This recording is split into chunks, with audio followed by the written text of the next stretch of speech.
এইবার আমরা কিছু কিছু বেদাত কাজ করি, ভুল কাজ করি, সেগুলো বলছি। কেউ বসে আছে চামচে করে বেদানার রস দিয়ে, কেউ আঙ্গুর ফল নিচড়িয়ে রস বার করে বসে আছে, মারা যাচ্ছে ওর গালে দিচ্ছে, দেয় না আপনাদের এখানে? দেয়।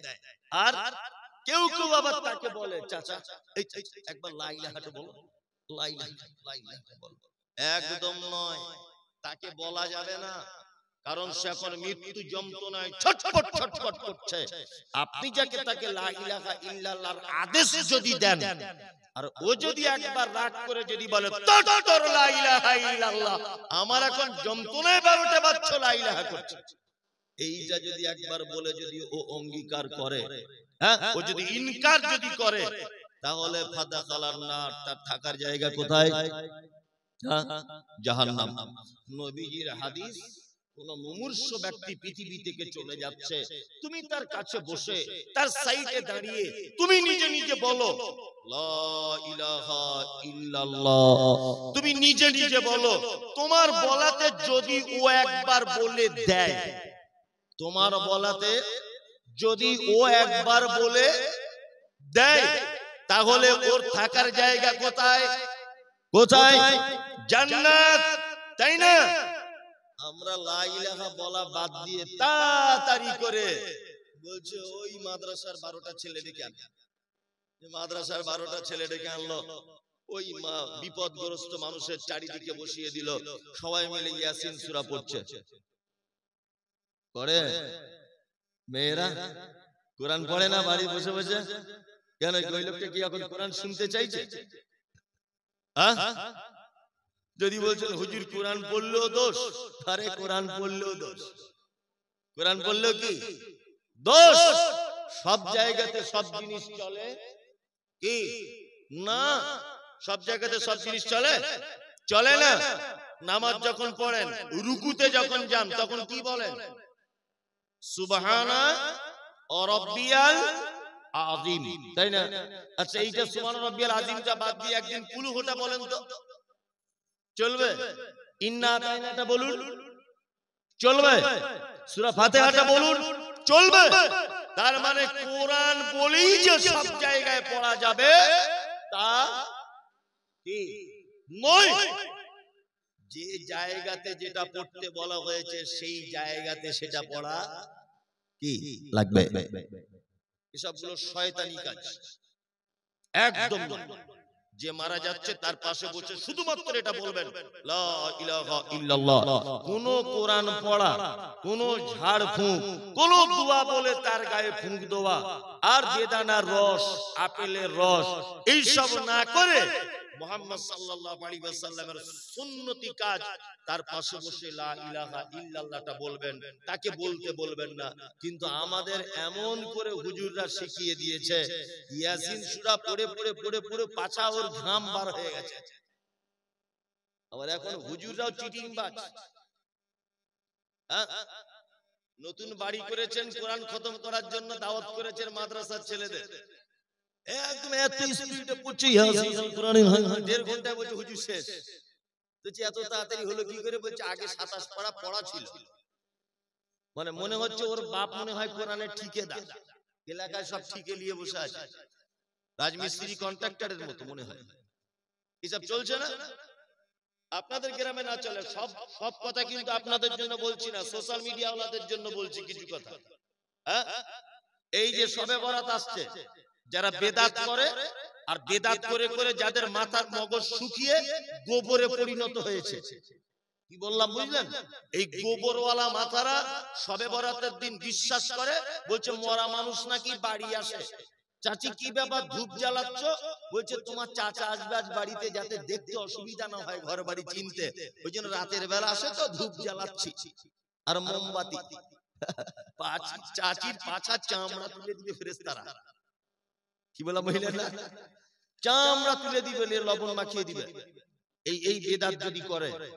আর 20 জন মাদ্রাসার ছেলে এলে ছাদের উপরে 4 জন, সিঁড়িতে 4 জন, রান্নাঘরে 2 জন, আর শোয়ার ঘরে 4 জন, এরকম ভাগ করে করে 4-5 জায়গাতে কোরআন পড়াচ্ছে শবে বরাতের দিন। বলছে কেন? বলছে তোমার চাচা আসবে।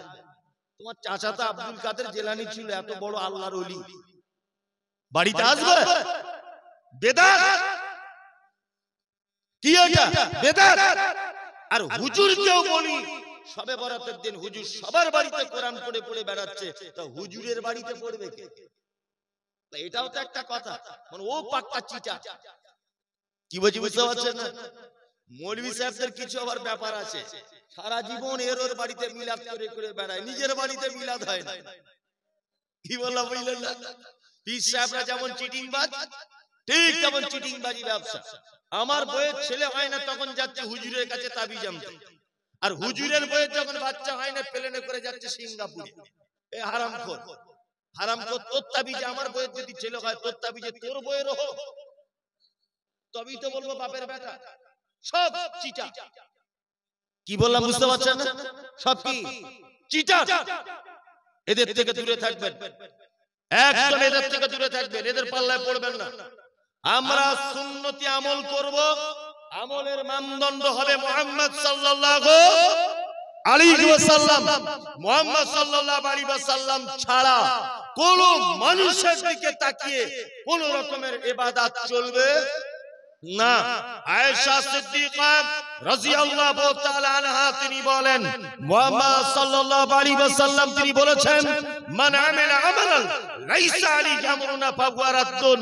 মানুষ যদি কোনো কাজ করে, সেই কাজ যদি আমার পক্ষ থেকে কোনো রায় যদি না থাকে, ফাহুয়া রাদ্দুন, সে কাজ বাতিল। তার মানে 15ই শাবানের দিন হালুয়া, 15ই শাবানে মোমবাতি জ্বালানো, সবে বরাতের দিন বাড়িতে মরা মানুষের আত্মা ফেরত আসে, এ কথা বাতিল, ভ্রান্ত।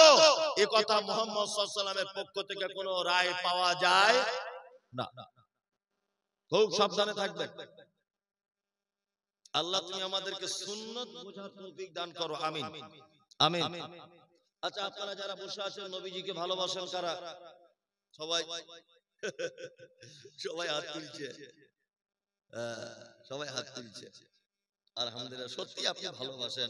দাড়ি নাই বা রাখতে পারেন, নামাজ না পড়তে পারেন, নবীকে ভালোবাসেন, তাই না? নবীকে ভালোবাসা মানে নামাজ পড়া লাগবে না, দাড়ি কাটবেন, প্রতিদিন চাঁচবেন, গাঁটের নিচে কাপড় পরবেন, হারাম ব্যবসা করবেন, মিথ্যা করে জমি কেনা বেচা করবেন, গুণের জমি ফাঁকি দেবেন, বাপ মাকে খেতে দেবেন না। এটার মানে হচ্ছে নবীকে ভালোবাসা, তাই তো? না, নবীকে ভালোবাসা মানে মুহাম্মদ সাল্লাল্লাহু আলাইহি ওয়াসাল্লামের আনিত দ্বীন, মুহাম্মদ সাল্লাল্লাহু আলাইহি ওয়াসাল্লামের দেওয়া পদ্ধতি পুঙ্খানুপুঙ্খ রূপে নিজের জীবনে বাস্তবায়ন করা, এর নাম হচ্ছে নবীকে কি ভালোবাসা। নবীজি নামাজ পড়তেন? পড়তেন? আপনি পড়েন তো? নবীজি প্রতিদিন কি চাচ্ছেন না? আপনি চাচ্ছেন? আচ্ছা, নবীজি হারাম খেতেন না, আপনি খান, তার মানে আপনি আর ভালোবাসা টিকলো না। টিকলো বলুন? টিকলো না। আল্লাহু আকবার। এই দেখুন, আপনাদেরকে একটা কথা বলি, সাহাবায়ে কিরামগণ আল্লাহর নবীকে কতটা ভালোবাসতেন। সুবহানাল্লাহ, সুবহানাল্লাহ। নবীর প্রতি ভালোবাসার হাদিস যদি বলা যায়, আপনার চোখে পানি চলে আসবে, এখনই চলে আসবে, এখনই। আপনি পরীক্ষা করে দেখুন, এখনই আপনার চোখ দিয়ে পানি চলে আসবে। এই দেখুন, আপনাকে আমি দুটো একটা কথা বলি। আপনারা এটা জানেন যে বদরের যুদ্ধে যে সমস্ত সাহাবীগণ অংশগ্রহণ করেছিলেন, ওই সমস্ত সাহাবীদেরকে আল্লাহ তাআলা ক্ষমা করে দিয়েছেন। তার মানে তাদের থাকার জায়গা কি? জান্নাত, তাই না? থাকার জায়গা জান্নাত। যারা যুদ্ধতে শহীদ হয়েছে তাদের থাকার জায়গা জান্নাত। যারা